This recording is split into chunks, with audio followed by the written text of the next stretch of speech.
নমস্কার বন্ধুরা, রুচির কিচেনে সবাইকে স্বাগত জানাই। আজ নিয়ে এসেছি মূলোর চচ্চড়ি। নিরামিষ এই মূলোর চচ্চড়ি একবার এইভাবে রান্না করে দেখুন, ভীষণ ভালো হয় খেতে। ভাত রুটি সব কিছুর সঙ্গেই খেতে অসাধারণ লাগে। চলুন রেসিপিটা দেখে নিয়ে যাক। তো মূলোর এই চচ্চড়ি বানানোর জন্য এখানে আমি 3টে মূলো নিয়েছি মিডিয়াম সাইজের। মূলোটাকে এখন কেটে নিতে হবে। প্রথমেই দেখুন মূলোর যে খোসা আছে সেই খোসাটাকে এইভাবে একটা চাকু দিয়ে ছেঁচে নিতে হবে। তারপরে মূলোটাকে এইভাবে কেটে নিতে হবে, একটু পাতলা পাতলা করে কেটে নেবেন মূলোটাকে। তো এইভাবে আমি 3টে মূলোকেই কেটে নিয়েছি। এখন এই মূলোগুলোকে খুব ভালো করে ধুয়ে নিতে হবে। এখানে দেখুন নিয়েছি একটা আলু মিডিয়াম সাইজের। আলুটাকেও কিন্তু মূলোর মতন করেই কেটে নেব।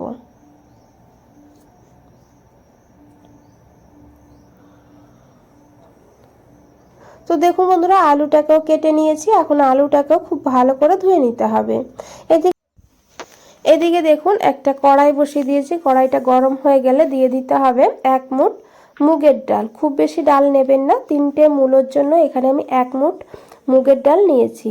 ডালটাকে এখন লো ফ্লেমে ভালো করে ভেজে নিতে হবে। এইভাবে 2-3 মিনিট ভেজে নিলেই দেখবেন সুন্দর একটা কালার হয়ে যাবে আর সুন্দর কিন্তু একটা গন্ধ ছেড়ে দেবে। এখানে বন্ধুরা ডাল ভাজা হয়ে গিয়েছে। এখন এই ডালটাকে নামিয়ে নিতে হবে। এখানে আমি ডালটাকে নামিয়ে নিয়েছি। এখন ডালটাকে খুব ভালো করে ধুয়ে নিতে হবে। এইভাবে হাত দিয়ে ডলে ডলে ডালটাকে 2-3 বার জল পাল্টিয়ে ধুয়ে জলটা ঝরিয়ে এইভাবে রেখে দিতে হবে। দেখুন এইভাবে। এইদিকে দেখুন কড়াইতে নিয়েছি সর্ষের তেল। রান্নাটা আমি সর্ষের তেলেই করেছি, তবে সর্ষের তেলেই করবেন, তাহলে খেতে বেশি ভালো হবে। দিয়েছি এখানে 3 চামচ সর্ষের তেল। তেলটাকে খুব ভালো করে গরম করতে হবে। তারপরে এখানে দিতে হবে অল্প করে একটু জোয়ান। জোয়ানের ফ্লেভার ভালো লাগলে অবশ্যই দিয়ে দেবেন, খুব ভালো লাগে খেতে। আর তারপরে দিয়েছি এখানে অল্প করে একটু গোটা জিরা। জিরাটাকে দিয়ে একটু ভেজে নিতে হবে ফোড়নটাকে প্রথমে। তারপরে দিতে হবে এখানে কেটে রাখা আলু। আলুটাকে দিয়ে খুব ভালো করে এখন আলুটাকে 2 মিনিট ভেজে নেব। এদিকে দেখুন একটা মশলা রেডি করব। তার জন্য নিয়েছি 1 চামচ কুড়ানো আদা।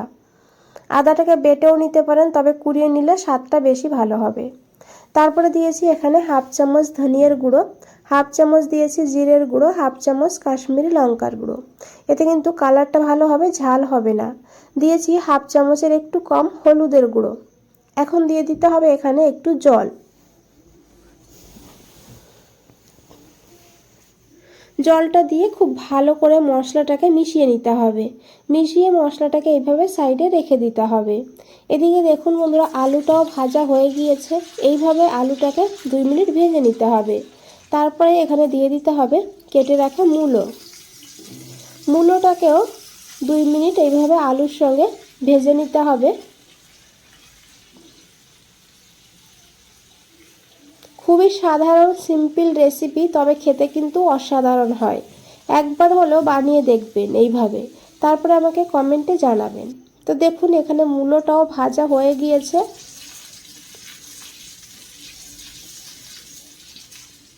এখন এখানে দিয়ে দিতে হবে গুলিয়ে রাখা সেই মশলাটা। মশলাটাকে দিয়ে 2 মিনিট ভালো করে মশলাটাকে কষিয়ে নেব।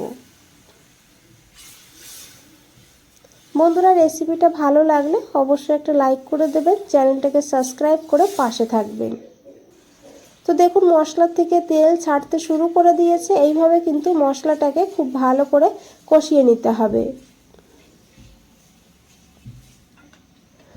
এখন এখানে দিয়ে দিতে হবে ভেজে রাখা ডাল, আর তার সঙ্গে নিয়েছি এখানে কাঁচা লঙ্কা।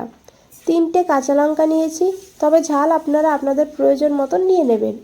দিয়ে খুব ভালো করে মিশিয়ে নিতে হবে। তারপরে দিতে হবে এখানে টমেটো। এখানে মিডিয়াম সাইজের একটা টমেটো এইভাবে ডুমো ডুমো করে কেটে নিয়েছি। টমেটোটাকেও কিন্তু ভালো করে এখন ভেজে নিতে হবে। তারপরে দিতে হবে এখানে পরিমাণ মতন লবণ। লবণটা দিয়ে খুব ভালো করে মিশিয়ে নেব। তারপরে ঢাকা দিয়ে লো ফ্লেমে 2 মিনিট রেখে দিতে হবে।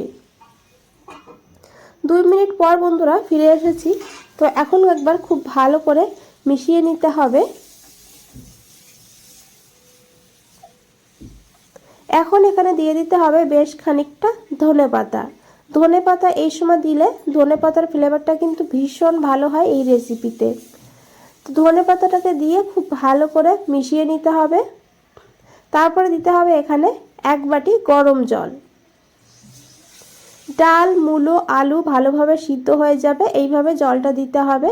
তো দেখুন খুব ভালো করে মিশিয়ে নিয়েছি। ঢাকা দিয়ে 5 মিনিট রান্না করব। 5 মিনিট পর ফিরে এসেছি বন্ধুরা। এখন একবার খুব ভালো করে মিশিয়ে নেব। এখানে কিন্তু ডালটা এখনও পুরোপুরি সিদ্ধ হয়নি, সামান্য একটু বাকি আছে। তবে আলু আর মূলো ভালোভাবে সিদ্ধ হয়ে গিয়েছে। খুব ভালো করে মিশিয়ে নিয়ে এখন দিয়ে দিয়েছি এখানে 1/2 চামচ চিনি। যেহেতু নিরামিষ রান্না তাই চিনিটা দিলে সুন্দরভাবে টেস্টটা ব্যালেন্স হবে। অল্প করে চিনি অবশ্যই দিয়ে দেবেন। খুব ভালো করে মিশিয়ে ঢাকা দিয়ে 2 মিনিট রান্না করেছি। তারপরে গ্যাসটা বন্ধ করে আরও 5 মিনিট রেখে দিয়েছিলাম। 5 মিনিট পর ফিরে এসেছি। আশা করি বন্ধুরা দেখে বুঝতেই পেরেছেন কতটা লোভনীয় লাগছে। আবারও বলছি এই রেসিপি কিন্তু ভাত, রুটি, পরোটা সব কিছুর সঙ্গে খেতে অসাধারণ লাগে। তো বন্ধুরা যদি রেসিপি ভালো লাগে একটা লাইক করবেন, শেয়ার করবেন, কমেন্ট করে জানাবেন, সাবস্ক্রাইব করে পাশে থাকবেন চ্যানেলটাকে। ফেসবুক থেকে দেখলে পেজটাকে ফলো করে দেবেন। আজ তাহলে এই পর্যন্তই, ফিরে আসছি নতুন কোনো রেসিপি নিয়ে। ভালো থাকবেন, সুস্থ থাকবেন। সবাইকে অনেক অনেক ধন্যবাদ এত সময় ধৈর্য ধরে রেসিপিটা দেখার জন্য।